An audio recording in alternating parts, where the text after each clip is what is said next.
Zara pressed her scaled back against the cold metal wall of the cargo hold, watching the other slaves huddle together for warmth. The Vrex slavers had been traveling through this sector for weeks, collecting beings from dozens of worlds to sell at the Nexus Station markets. She pulled her torn cloak tighter around her small frame, trying to ignore the hungry growls of her stomach. The blue-skinned girl from Kepler 7 had been barely 16 when raiders destroyed her village and killed her family. Now 3 months later, she sat among 50 other captured souls, all waiting for the same terrible fate. The slave markets of Nexus Station were legendary throughout the galaxy for their cruelty and the high prices paid for exotic species. "Fresh meat coming through," bellowed Grox, the lead Vrex slaver, as he stomped into the cargo hold. His massive reptilian form cast shadows across the cramped space. Behind him followed 2 smaller Vrex guards, their plasma rifles glowing ominously in the dim light. The slaves shrank back as Grox's yellow eyes scanned the group. His forked tongue flicked out, tasting fear in the air. "Tomorrow we reach Nexus Station. You worthless creatures better clean yourselves up. Buyers don't like damaged goods." He kicked a metal bucket of dirty water across the floor, splashing several prisoners. Zara had learned to stay invisible during these visits. The Vrex had a habit of making examples out of slaves who showed any defiance. She'd watched them beat a Talarian warrior to death just for looking at them wrong. Her people, the Zilani, were known for their psychic abilities, but the neural collar around her neck blocked her powers completely. As the slavers left, an older Martok prisoner named Kelv crawled over to Zara. His orange fur was matted with dried blood, and one of his forearms hung uselessly at his side. "Little one," he whispered. "I heard Grox talking to the buyers. There's been a bidding war over you. 3 different crime lords want to add a Zilani to their collections." Zara's heart sank. She'd hoped to be sold to someone who needed workers, not collectors. Crime lords were notorious for their creative cruelties. "What kind of bidding war?" she asked, though she dreaded the answer. "The Skull Syndicate, Venom Cartel, and Iron Fist Empire. They're each offering millions of credits. Grox is planning a special auction just for you." Kelv's voice dropped even lower. "There's something else. I overheard them mention a human-bought passage on their ship. First human anyone's seen in this sector for years. Humans were legends in this part of the galaxy. Most species believed they were myths, stories told by drunk spacers in cantinas.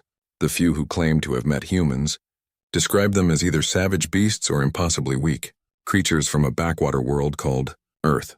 Zara had always assumed they were fictional. Why? Would a human be here? She wondered aloud. Maybe he's a bounty hunter, or an explorer. Either way, he's staying in the passenger quarters while we rot down here. Kelv tried to adjust his position and winced in pain. Word is he paid in some kind of metal the Vrex had never seen before. Caused quite a stir. The conversation ended abruptly as the ship's engines changed pitch. Through the small viewport, Zara could see the massive structure of Nexus Station growing larger. The station was a twisted maze of metal and lights, stretching for miles in every direction. Hundreds of ships docked at its countless ports, bringing cargo and passengers from across the galaxy. Within hours, they'd be dragged to the auction blocks. Zara had heard stories about what happened to Zilani slaves. Their psychic abilities made them valuable for interrogation and mental torture. The neural collars could be programmed to cause excruciating pain or even force compliance. She'd rather die than become someone's psychic puppet. As the ship began its docking procedures, a strange vibration ran through the hull. The lights flickered, and for a moment the artificial gravity wavered.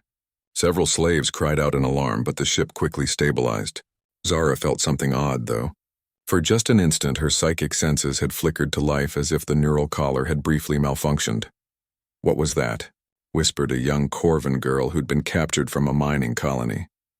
Before anyone could answer, Grox burst back into the cargo hold, his expression furious. "Which one of you freaks did that?" he roared, waving his plasma rifle. I felt something in my head. Someone tried to touch my mind. The slaves cowered, but Zara kept her face carefully neutral. She had felt it too, a brief, powerful psychic pulse that had temporarily overwhelmed the collar's suppression field. But it hadn't come from any of the prisoners. The mental signature was unlike anything she'd encountered before. It felt human. "Sir," one of the guards called from the corridor. "The human passenger wants to speak with you. Says it's urgent." Grox's eyes narrowed. "Tell him I'm busy. We dock in 20 minutes and I need these slaves ready for market." He turned back to the prisoners, studying each face carefully. I'm watching all of you. Try any psychic tricks and I'll space the lot of you. As the Vrex left again, Zara's mind raced. Could it really have been the human who caused that psychic pulse? Everything she'd heard suggested humans were primitives without any mental abilities. But that brief touch of consciousness had felt incredibly sophisticated, almost like it was probing the ship's systems. The docking clamps engaged with a loud clang, and Zara knew their time was running out. Soon they'd be herded through the station's corridors to the slave markets. She'd heard the auctions were public spectacles with buyers bidding on slaves like pieces of art. The thought made her sick, but something had changed. For the first time since her capture, Zara felt a tiny spark of hope. Maybe it was the mysterious human, or maybe it was just desperate wishful thinking, but she sensed that their arrival at Nexus Station might not go exactly as the Virex planned. The cargo hold's main doors began to slide open with a grinding mechanical sound. Beyond them lay the bustling corridors of Nexus Station, filled with the sounds and smells of 1,000 different species. Grox appeared again, this time with a full squad of guards. Move, he commanded, gesturing with his rifle. Single file, no talking, and keep your eyes down. Anyone who causes trouble gets left in pieces. As Zara stood and joined the line of shuffling prisoners, she caught sight of something that made her breath catch. Through the crowd of alien merchants and station workers, she glimpsed a figure that looked remarkably like the humans from old stories. Bipedal, smooth-skinned, wearing clothes that seemed almost primitive compared to the advanced materials everyone else wore. But there was something about the way he moved, the confidence in his posture that suggested this human was anything but primitive. As their eyes met for just a moment across the crowded dock, Zara felt another brief psychic pulse, gentler this time, almost like a whispered promise. The human smiled, and Zara realized that perhaps the legends about her people's ancient allies might not be myths after all. Marcus Chen adjusted his worn leather jacket as he watched the slave procession from across the docking bay. 3 years of traveling the Outer Rim had taught him to blend in with the criminal element that populated stations like this. But seeing actual slavery still made his blood boil. The young Zalani girl's brief psychic contact had confirmed his worst suspicions about what was happening on that Vrex ship. He'd been tracking the Vrex slaving operation for 6 months, following their route through 17 different star systems. Earth's intelligence services had been monitoring galactic slave trade patterns, and the Nexus Station operation was one of the largest they'd identified. Marcus was part of a new initiative, Individual Human, operatives placed throughout the galaxy to gather intelligence and disrupt criminal networks. The irony wasn't lost on him that most aliens considered humans to be primitive savages. Earth had been carefully cultivating that reputation, while secretly developing technologies far beyond what any galactic civilization possessed. Humanity's natural resistance to psychic manipulation, combined with their rapid technological advancement, made them ideal covert operatives. Marcus touched the small device hidden in his jacket pocket. The psychic amplifier was one of Earth's most closely guarded secrets. It allowed humans to temporarily enhance and project mental energy, mimicking the abilities of naturally psychic species. The burst he'd used to test the slave collars had been barely a fraction of its capability. Human, the gravelly voice of Grox interrupted his thoughts.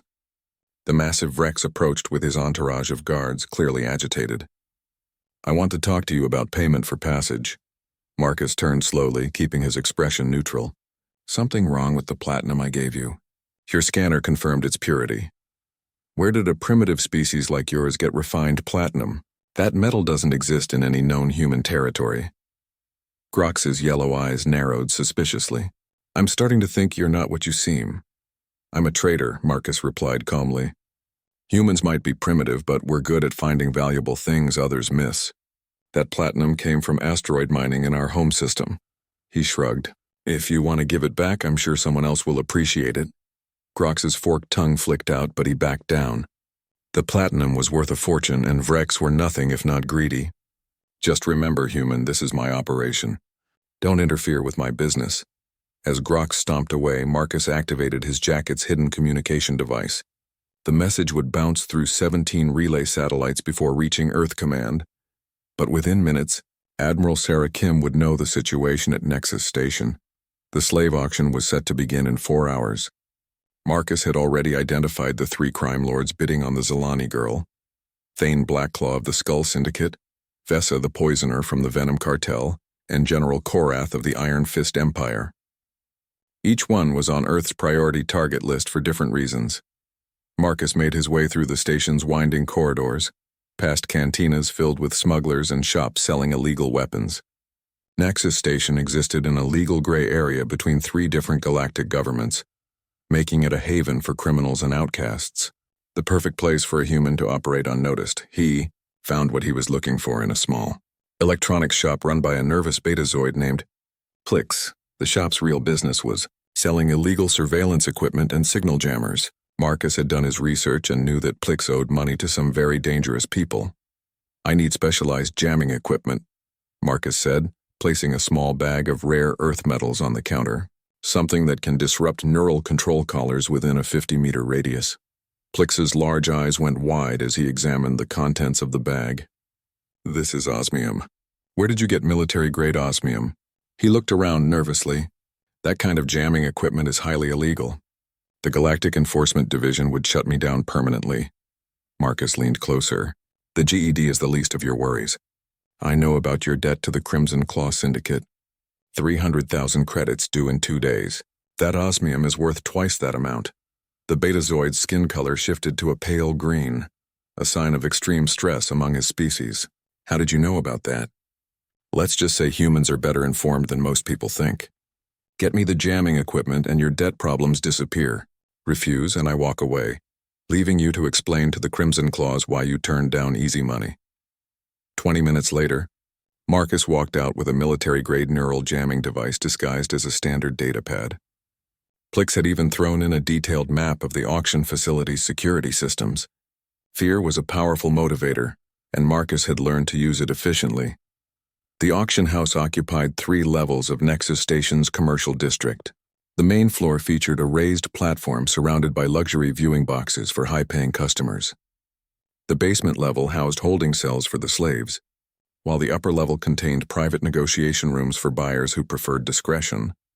Marcus bought a general admission ticket using forged identification papers. His cover identity was Jake Morrison, a small-time arms dealer from the frontier worlds. The paperwork would hold up to casual inspection, but wouldn't survive a deep background check. He was counting on being gone before anyone looked too closely. The auction hall was already filling with potential buyers from across the galaxy. Marcus recognized several notorious criminals and corrupt officials from his briefing files. The slave trade attracted the worst elements of galactic society, people who viewed sentient beings as property to be bought and sold. Zara and the other slaves were brought up from the basement in neural restraints, forced to stand on the auction platform while buyers examined them like livestock. Marcus felt his jaw clench as he watched the Zalani girl try to maintain her dignity, despite the humiliating circumstances.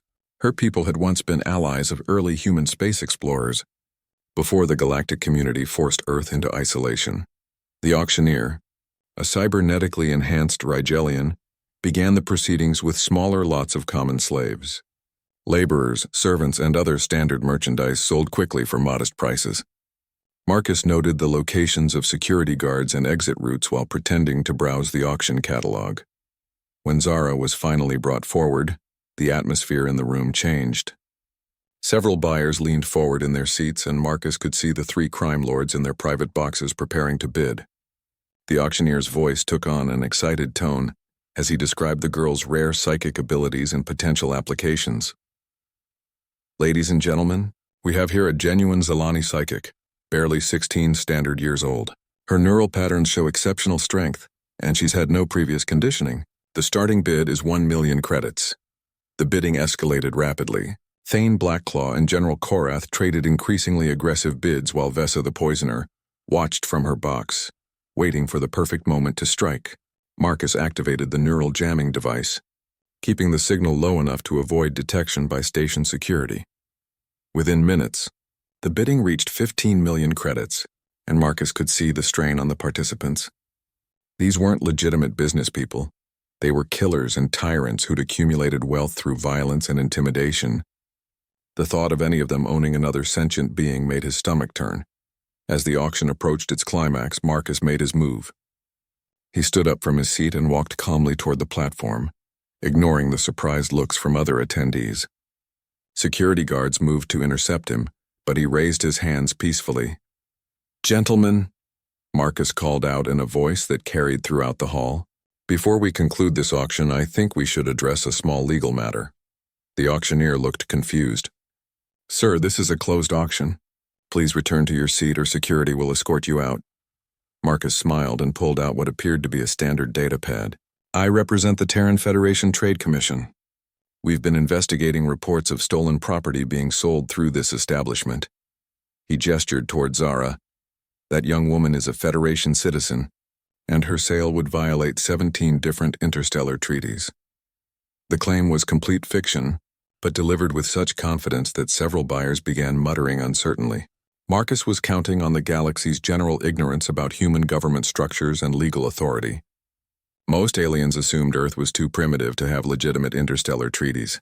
"Impossible," Grux roared from the side of the platform. "Humans have no authority here. This is ridiculous, is it?" Marcus asked, still smiling. "Tell me, how familiar are you with recent changes to Federation law regarding psychic species protection?" He activated the jamming device's full power, and every neural collar in the building suddenly deactivated simultaneously.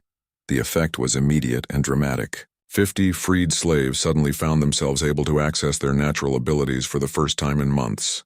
The Zalani girl's eyes blazed with psychic energy as she reached out with her mind, and Marcus felt the mental contact like a warm current. Chaos erupted as security guards tried to reactivate the collars, while freed slaves began using their abilities to defend themselves. Marcus had maybe 60 seconds before station security arrived in force. The moment Zara felt her psychic abilities return, the world exploded into sensation. Months of suppression had made her powers stronger, like a dam bursting after being held back too long. She could feel the minds of everyone in the auction hall, their thoughts crashing over her in waves of greed, fear, and sudden panic, but through it all, she could sense the human's presence like a beacon of calm purpose. His mind was strange, different from any other species she'd encountered. Where most beings' thoughts were chaotic streams of emotion and memory, his consciousness felt structured, disciplined, almost like a fortress built to withstand psychic intrusion. Around the platform, the other freed slaves were discovering their own returned abilities. A young telepathic Andromedian began broadcasting images of his destroyed homeworld directly into the minds of nearby buyers, causing several to scream and flee. A Corvan with telekinetic powers sent security weapons flying across the room, while a Talarian warrior's natural combat precognition made him nearly impossible for guards to target. "Impossible," shrieked Vesa the Poisoner from her private box. "Those collars use military-grade suppression technology. Nothing should be able to override them." Marcus continued his performance as a Federation trade official, shouting orders and waving his supposed legal documents. "All sales are hereby suspended pending investigation. Anyone interfering with Federation operations will face severe consequences." Grux wasn't buying the deception any longer. The massive Rex drew his plasma rifle and aimed it directly at Marcus. "I don't know what kind of technology you used, human, but you just cost me 50 million credits. Time to see how tough your species really is." Before the slaver could fire, Zara reached out with her mind and grabbed the weapon telekinetically. The rifle spun out of Grok's hands and flew across the room, smashing into a wall. The Vrek stared at her in shock, having never seen a Zalani use their powers at full strength. "You made a mistake," Zara said, her voice carrying clearly through the chaos. "You never bothered to learn what we're really capable of when we're not chained." The young Zalani girl began to glow with psychic energy, her blue skin taking on an ethereal luminescence that made several aliens step back in fear. Her people's abilities went far beyond simple telepathy or telekinesis. At full power, a Zalani could manipulate the fundamental forces that held matter together. Marcus felt the incredible energy building around Zara and realized she was about to do something that would expose capabilities Earth wasn't ready for the galaxy to know about. He projected a gentle mental suggestion, not trying to control her but offering guidance. "Save your strength," his thoughts whispered. "We need to get everyone out of here safely." Zara paused, surprised by the sophistication of the human's psychic projection. His mental voice felt impossibly complex, layered with technology she couldn't identify. "Who are you, really?" she asked, still maintaining her telekinetic hold on several security guards. "Someone who believes slavery is wrong," Marcus replied simply. Can you get the other prisoners to the docking bay? My ship has medical facilities and a secure communication system. Before Zara could respond, the auction hall's main doors burst open and a squad of station security forces poured in, wearing full combat armor. Their weapons were specifically designed to deal with psychic threats, sonic disruptors that could cause neural damage, and kinetic barriers that absorbed telekinetic attacks. Attention, criminals, boomed the security commander through his armor's speakers. You are in violation of Nexus Station regulations. Surrender immediately or face lethal force. Marcus knew the situation was about to turn deadly. Station security didn't care about the moral implications of slavery. They only cared about maintaining order and protecting the criminal enterprises that paid their bribes. He activated his jacket's emergency beacon, sending a signal that would reach the human ship hidden in the asteroid field beyond the station. General Korath of the Iron Fist Empire had seen enough. The cyborg warlord emerged from his private box wearing powered armor and carrying weapons that looked like they could level buildings. Kill them all, he commanded his personal guards. I want that Zelani girl's head as compensation for this disruption. The battle erupted on multiple fronts simultaneously.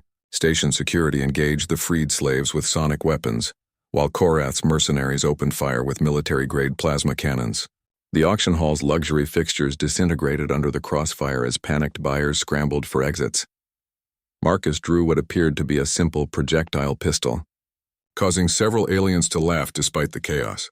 Primitive kinetic weapons were considered obsolete compared to energy-based firearms. Their amusement ended quickly when his first shot punched through a security officer's supposedly impenetrable armor, and his second disabled a plasma cannon with surgical precision. Impossible, Thane Blackclaw snarled from his hiding place behind an overturned table. No primitive weapon should penetrate military armor. What the crime lords couldn't see was that Marcus's pistol fired ammunition made from materials that didn't officially exist. Earth's weapons development had advanced far beyond what any galactic civilization possessed, hidden behind careful misinformation about human capabilities. Each round was a miniature marvel of engineering, capable of adapting to different types of defensive technology. Zara coordinated the freed slaves' resistance using her psychic abilities to link their minds. The young Andromedian created illusions that made security officers fire at empty air, while the Corvin lifted several tons of debris to create mobile barriers. But they were outnumbered and outgunned, with more reinforcements arriving every minute. This way, Marcus shouted, indicating a service corridor that led toward the docking bays. His enhanced tactical display showed clear routes through the station's maintenance areas, information that should have been impossible for an outsider to access. As they fought their way toward the exit, Vessa the Poisoner made her own move. The crime lord released a cloud of toxic gas that would incapacitate most carbon-based life forms within seconds. Several of the freed slaves collapsed immediately, their species having no natural resistance to the engineered biochemicals. Marcus pulled a small device from his pocket and activated it, creating a localized atmospheric purification field. The toxic cloud dissipated harmlessly around the group, though he could see Vessa's shocked expression through her protective mask. Earth's environmental technology had been developed to handle far worse contamination than anything the galaxy's criminals could produce. What is that human? General Korath demanded as his sensors failed to identify the purification device. Those readings don't match any known technology.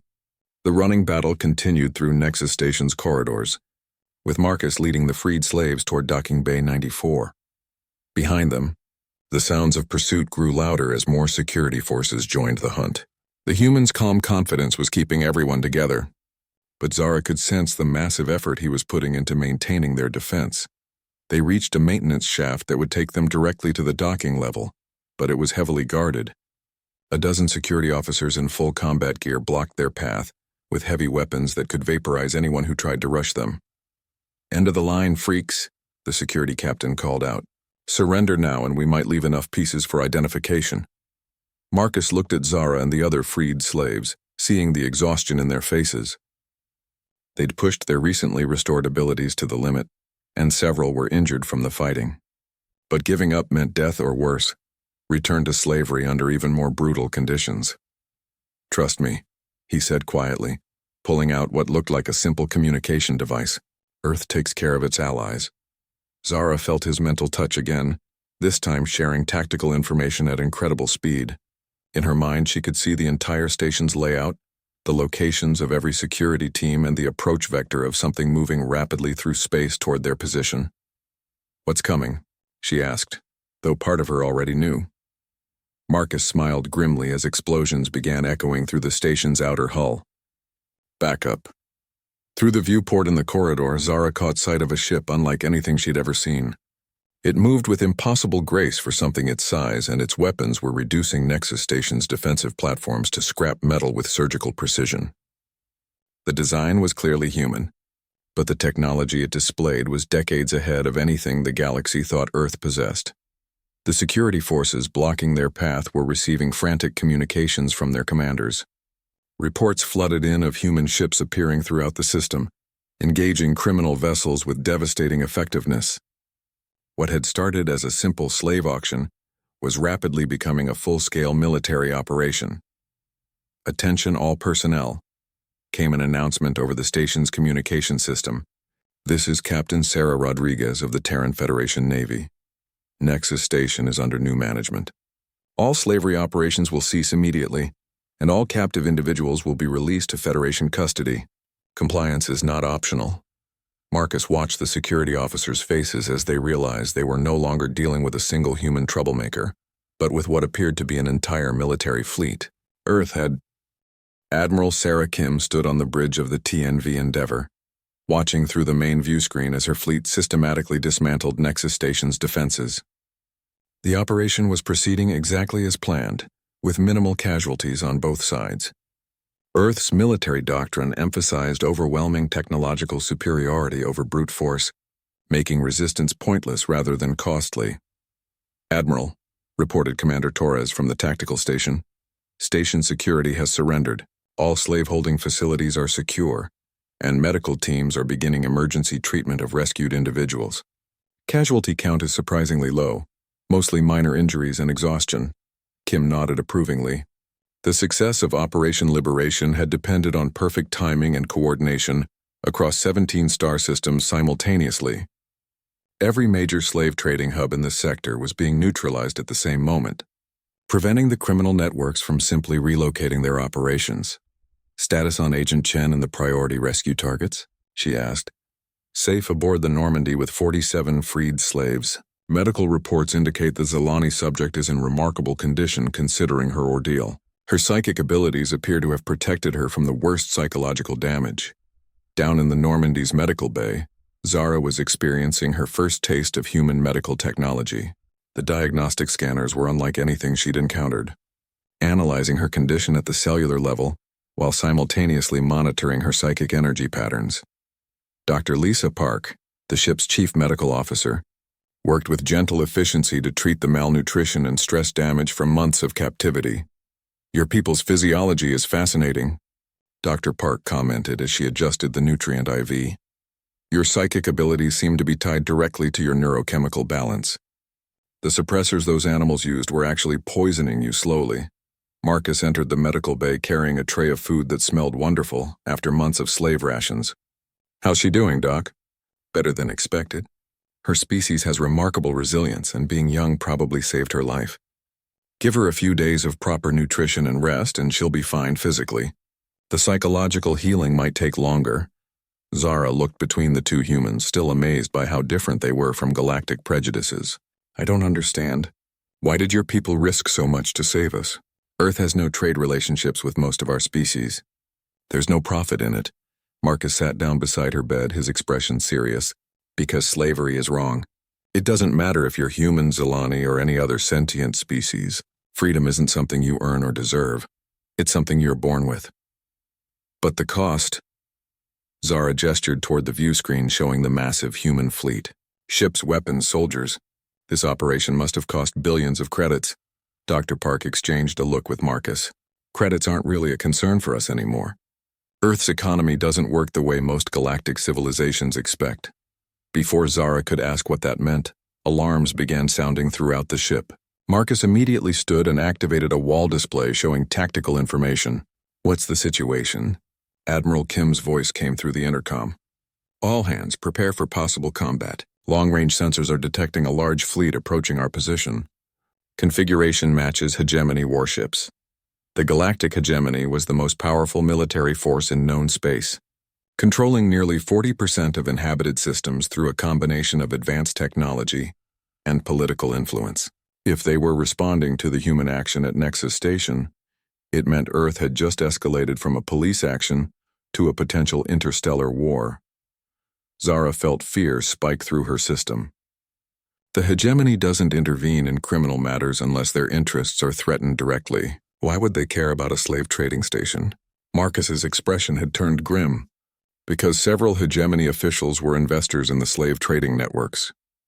We've been monitoring their communications for months. This isn't about justice. It's about protecting their illegal profits. On the bridge of the Endeavour, Admiral Kim watched the approaching fleet with calm professionalism. Intelligence had suggested this possibility, and Earth was prepared for it. The hegemony fleet consisted of 12 heavy cruisers, 6 battleships, and a massive dreadnought that served as the flagship. In terms of raw numbers, they significantly outgunned the human force. Admiral, Communications Officer Martinez reported, "We're receiving a transmission from the hegemony flagship. The commanding officer is requesting immediate surrender and withdrawal from this system." "Put them through," Kim ordered. The main screen displayed the bridge of the hegemony dreadnought. Fleet Admiral Voss, a cybernetically enhanced Centauri, glared at Kim with barely concealed fury.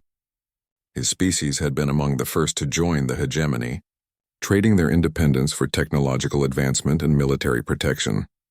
"Admiral Kim," Voss began with cold formality, "you are operating in clear violation of interstellar law. Nexus Station exists under hegemony protection, and your attack constitutes an act of war against 17 member worlds." Kim's response was equally formal, but carried an undertone of steel. "Fleet Admiral Voss, Earth is conducting legitimate law enforcement operations against criminal enterprises engaged in slavery and trafficking of sentient beings. Our actions are fully justified under the Universal Declaration of Sentient Rights. Humans have no authority to enforce anything," Voss snarled. "Your species lacks the technological and military capability to challenge hegemony decisions. I am ordering you to withdraw immediately or face the consequences. And I'm afraid I must decline that order. Earth's position on slavery is non-negotiable. These individuals are under our protection now, and they will remain so." Voss's augmented features twisted into what might have been a smile. "Your courage is admirable, Admiral, but futile. Scan our fleet. You are outnumbered 3-1, and our ships mount weapons that could sterilize your homeworld. This is your final warning." Kim looked at her tactical display, noting the energy signatures from the hegemony vessels. Their weapons were indeed powerful, based on exotic matter manipulation and quantum disruption fields. According to galactic standards, they represented the pinnacle of military technology. "I appreciate the warning, Admiral Voss. However, I think you should scan our ships more carefully before making any hostile moves." For the first time, Voss looked uncertain. His tactical officers had been running continuous scans on the human fleet, but the results made no sense. The ship hulls were constructed from materials that didn't appear in any database, and their power signatures suggested energy sources beyond anything the hegemony possessed. "What are you saying, human?" Kim's smile was completely without humor. "I'm saying that Earth's technological development has been rather more advanced than we've allowed the galaxy to believe." "Your move, Admiral." In the medical bay of the Normandy, Zara watched the confrontation with growing amazement. She could feel the tension radiating from both fleets. Two massive forces balanced on the edge of violence, but there was something else. A confidence from the humans that seemed completely out of proportion to their apparent disadvantage. "Your people really think they can fight the hegemony?" she asked Marcus. "We'd prefer not to fight anyone. But if they force the issue," he gestured to the tactical display. "Let's just say that Earth has had a long time to prepare for this moment." The standoff continued for several tense minutes before Admiral Voss made his decision. "All ships target the human fleet. Prepare for full offensive action." Admiral Kim's response was immediate. "All vessels implement Protocol 7. Show them what they're really dealing with." Across the human fleet, ships that had appeared to be conventional cruisers and destroyers began transforming. Hull sections reconfigured themselves, revealing weapon systems that defied easy classification. Energy signatures spiked to levels that made the hegemony ships look primitive by comparison. The Endeavour itself underwent the most dramatic change. The Admiral's flagship unfolded like a mechanical flower, extending additional weapon platforms and defensive arrays. In moments, it had tripled in apparent size and firepower. "Impossible," Voss whispered, staring at his tactical display. "Energy readings are off the scale." "What kind of ships are these?" Kim's voice carried clearly across the communication channel. "The kind that end slavery, Admiral. The kind that protect the innocent. The kind that your hegemony should have been building instead of warships designed to oppress weaker civilizations." The first exchange of fire lasted exactly 17 seconds. The hegemony fleet's most advanced weapons struck human shields that absorbed the energy and redirected it harmlessly into space. In return, human weapons fired once each, sending precisely targeted bursts that disabled hegemony vessels without destroying them. When the shooting stopped, 12 heavy cruisers and 6 battleships were drifting powerless in space, their crews unharmed but their weapons permanently disabled. The massive dreadnought remained functional, but Voss made no move to continue the fight. "How?" was all he managed to say. "Earth has been developing defensive technologies for 200 years, Admiral. When you spend that much time expecting to be invaded by more advanced civilizations, you get very good at building." 3 weeks after the liberation of Nexus Station, Zara stood in the observation deck of Earth's orbital station Luna Gateway, watching the constant stream of ships arriving from across the galaxy. The view was breathtaking. Earth hung like a blue-green jewel below, while hundreds of vessels from dozens of species filled the space around the station. The rescue operation had triggered a cascade of revelations about human capabilities that sent shockwaves throughout galactic civilization. Within days, governments that had dismissed Earth as primitive were scrambling to establish diplomatic contact. The Universal Senate had called an emergency session to address what they termed the human question. Dr. Park approached, carrying 2 cups of something that smelled wonderfully of cinnamon and spices. "How are you adjusting to Earth gravity? I know it's heavier than what your people are used to." "It's fine," Zara replied, accepting the warm drink gratefully. "Your people have been incredibly kind. I never expected such hospitality." The past weeks had been a whirlwind of medical treatments, psychological counseling, and gradual introduction to human society. Earth's refugee processing facilities were overwhelmed with freed slaves from 17 different liberation operations, but somehow everyone was being cared for with efficiency and genuine compassion. "Any word from your homeworld yet?" Zara's expression grew complicated. "The Zelani Council has been difficult. They're grateful for my rescue, but they're also terrified of the political implications. Aligning with humanity now means taking sides in whatever conflict is coming." Through the observation deck's windows, they could see the arrival of another diplomatic vessel, this one bearing the insignia of the Corellian Republic. It joined the growing fleet of ships from governments seeking to establish relations with Earth before their rivals gained advantage. Marcus entered the observation area, looking tired but satisfied. He'd spent the morning briefing another group of galactic diplomats on Earth's anti-slavery policies. The meetings were becoming routine, but each one was crucial for building the coalition that would be needed for the changes ahead. "How did the Andromedans take the news?" Dr. Park asked. "Better than expected. They're already offering to share intelligence on slave trading networks in the outer spiral. Apparently, they've been fighting the same criminal syndicates for decades without much success." Zara turned from the window, her expression thoughtful. "I've been monitoring the galactic news feeds. The reactions are more varied than I expected. Some species see humanity as potential liberators, others as conquerors wearing friendly masks. That's the challenge," Marcus agreed. "We spent 2 centuries hiding our capabilities to avoid being seen as a threat. Now that secret's out and everyone's trying to figure out what our real intentions are." The conversation was interrupted by an alert chime from the station's communication system. "All senior personnel to Conference Room Alpha. Priority diplomatic contact incoming." Marcus and Dr. Park exchanged glances. Priority contacts usually meant someone important wanted to talk immediately. They made their way through the station's corridors, passing observation lounges filled with refugees from dozens of worlds. The diversity was staggering. Beings of every imaginable form and color, all united by their shared experience of freedom denied and restored. Conference Room Alpha featured a holographic display system capable of real-time communication across interstellar distances. Admiral Kim was already present, along with several other Earth officials that Zara didn't recognize. The main display activated to show a figure that made everyone in the room tense. High Executor Thex of the Dominion wore the ceremonial robes that marked him as one of the most powerful beings in known space. The Dominion controlled nearly 60 star systems through a combination of advanced technology and ruthless efficiency.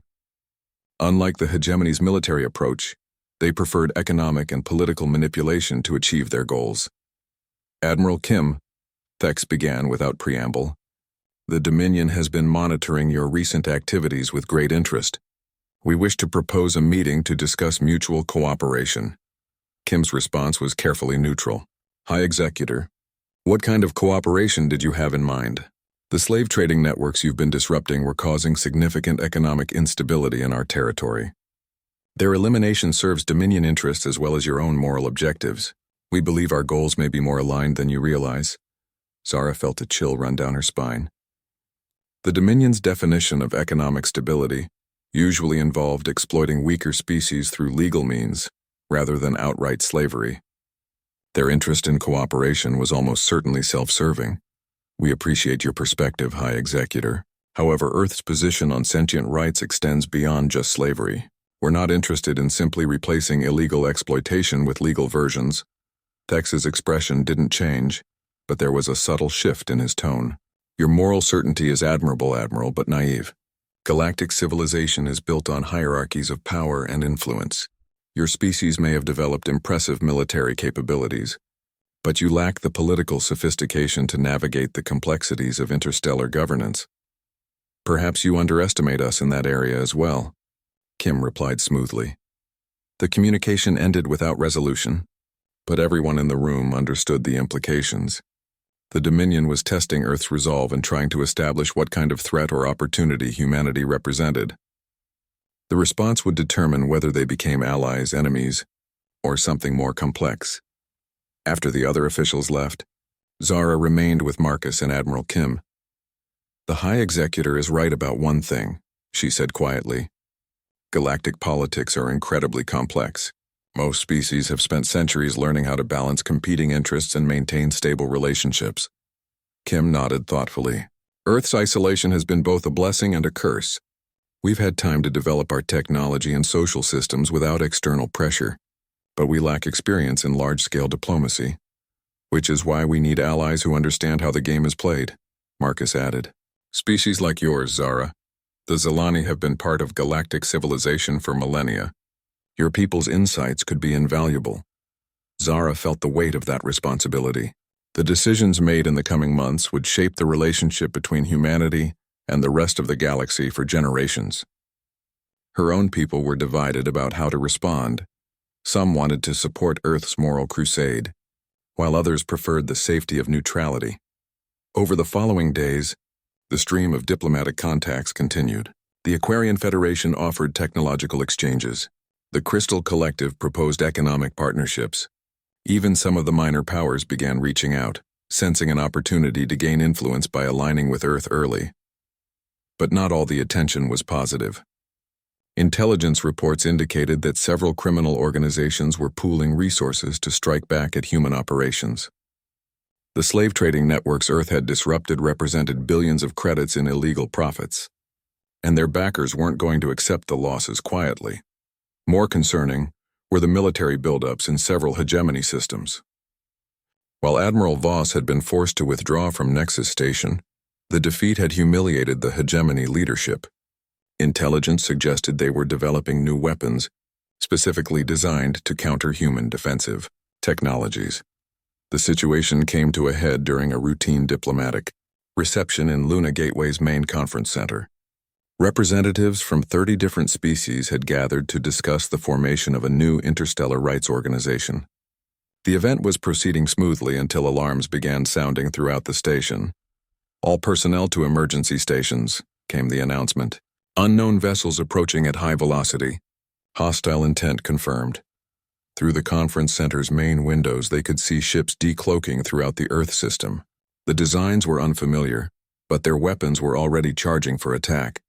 Someone had managed to approach Earth's home system undetected, which should have been impossible given humanity's defensive networks. Marcus was already coordinating with station security, while Admiral Kim established contact with the defensive fleet. "How did they get past the sensor grid?" he demanded. "Unknown, sir," came the reply. "The ships appear to use some kind of stealth technology we haven't encountered before.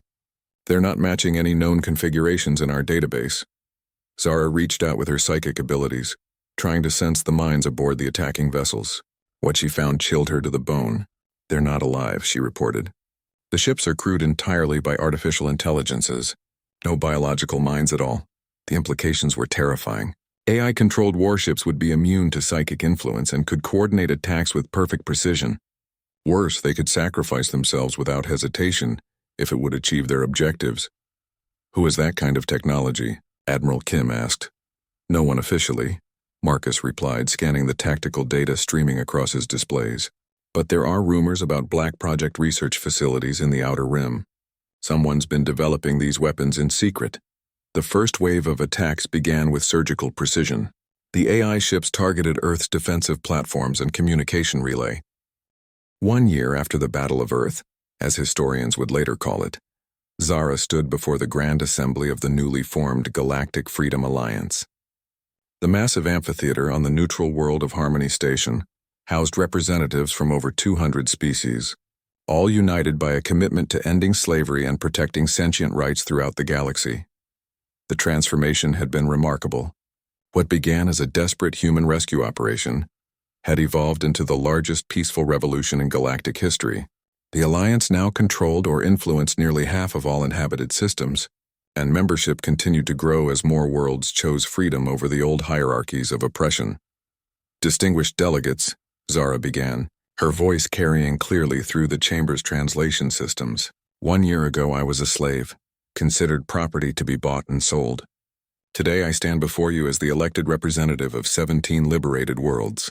This transformation wasn't achieved through conquest or domination, but through the simple recognition that all sentient beings deserve dignity and freedom." In the observation gallery, Marcus watched with pride as Zara addressed the assembly.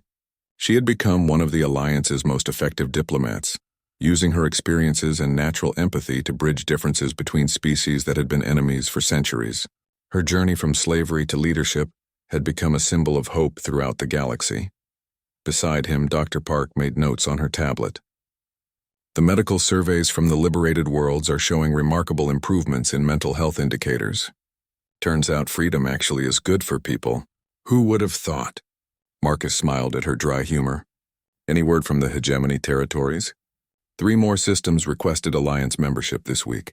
The hegemony's central authority is fragmenting, as individual worlds realize they have alternatives to military rule. The political changes were indeed dramatic. The old power structures that had dominated galactic civilization for millennia were crumbling as species chose self-determination over imposed hierarchy.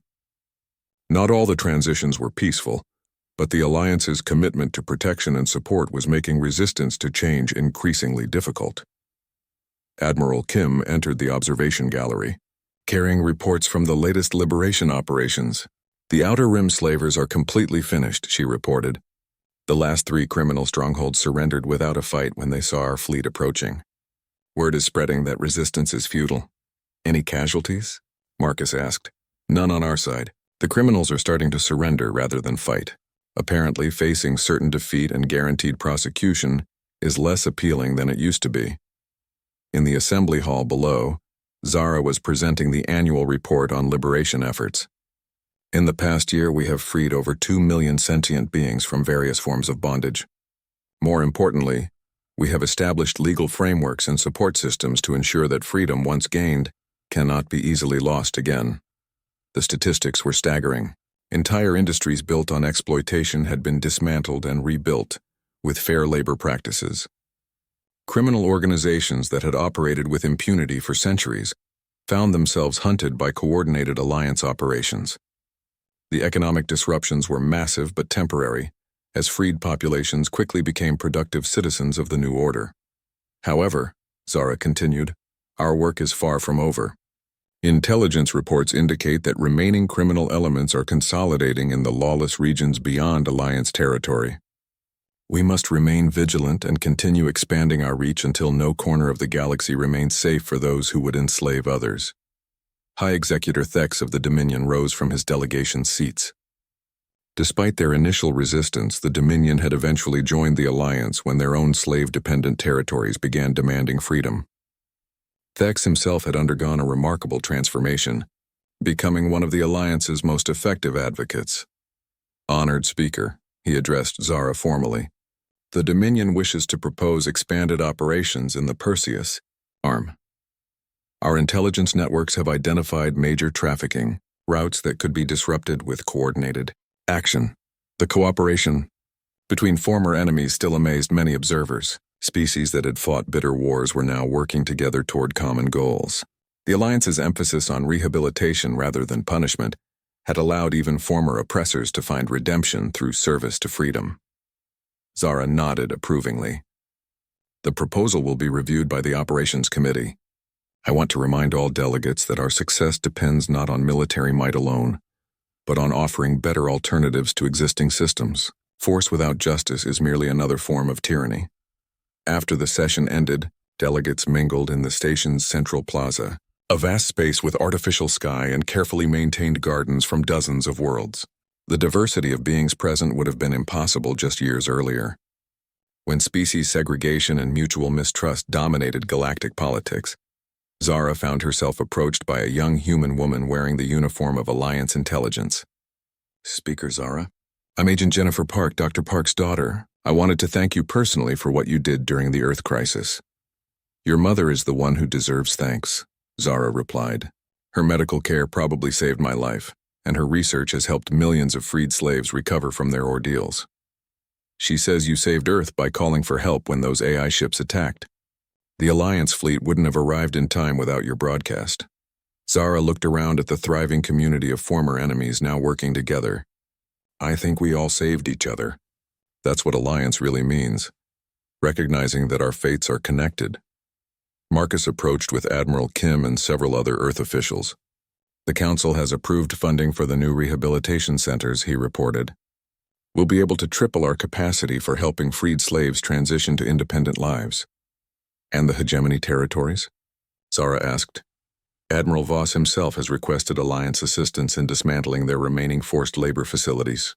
Apparently, he's decided that voluntary cooperation is more profitable than conquest. The transformation of Admiral Voss had been one of the more surprising developments. The cyborg warrior who had once threatened to sterilize Earth was now leading hegemony reform efforts, using his military expertise to hunt down the very criminal networks he had once protected. Dr. Park joined their group, carrying her ever-present medical scanner. The psychological profiles continue to improve across all liberated populations. Turns out that treating people as individuals rather than property has measurable benefits. Revolutionary concept. Any problems with the integration programs? Admiral Kim asked. Minor issues with cultural adaptation, but nothing serious. The refugee communities are becoming remarkably self-sufficient. Many are asking to join Alliance operations to help liberate others still in bondage. This was perhaps the most powerful validation of their approach. Former slaves were becoming the most effective advocates for freedom, their personal experiences giving them credibility that no amount of political rhetoric could match. As the group prepared to leave for a working dinner, Zara paused to look out through the plaza's main viewport at the stars beyond. Somewhere in that vast darkness, beings were still suffering under the chains of bondage. But for the first time in galactic history, there was a coordinated effort to find them and set them free. What are you thinking about? Marcus asked, noticing her contemplative mood. My people have an old saying, Zara replied. A single candle can light 1,000 others without diminishing its own flame. I used to think it was just pretty poetry. And now? Now I understand that freedom works the same way. Every being we liberate becomes a light for others still trapped in darkness. The flame grows stronger with each life we touch. Through the viewport, they could see ships arriving and departing constantly, carrying Alliance personnel, supplies, and freed slaves to new lives throughout the galaxy. The logistics were staggering, but somehow the system was working. Civilization was slowly transforming itself from the inside out. Marcus smiled, remembering the desperate girl he'd first seen in that slave auction. You've come a long way from that cargo hold on the Vrex ship. We all have, Zara replied. Humans, Zilani, even former hegemony soldiers. That's the real victory. Not just ending slavery, but proving that beings can change, can choose to be better than they were. The working dinner that evening included representatives from 12 different species, all planning the next phase of liberation operations. The conversations were conducted in multiple languages, with universal translators handling the technical details while natural empathy bridged the cultural gaps. As the evening progressed, Zara felt a deep sense of satisfaction. The scared slave girl who had once faced an auction block was gone, replaced by someone who helped shape the destiny of civilizations. But more importantly, millions of others were experiencing the same transformation from victim to citizen. The galaxy was still a dangerous place, still home to those who would exploit the weak for their own gain. But now there was hope, backed by the most powerful alliance in galactic history. And at its heart was a simple human principle that had proven stronger than any weapon, the unshakable belief that all see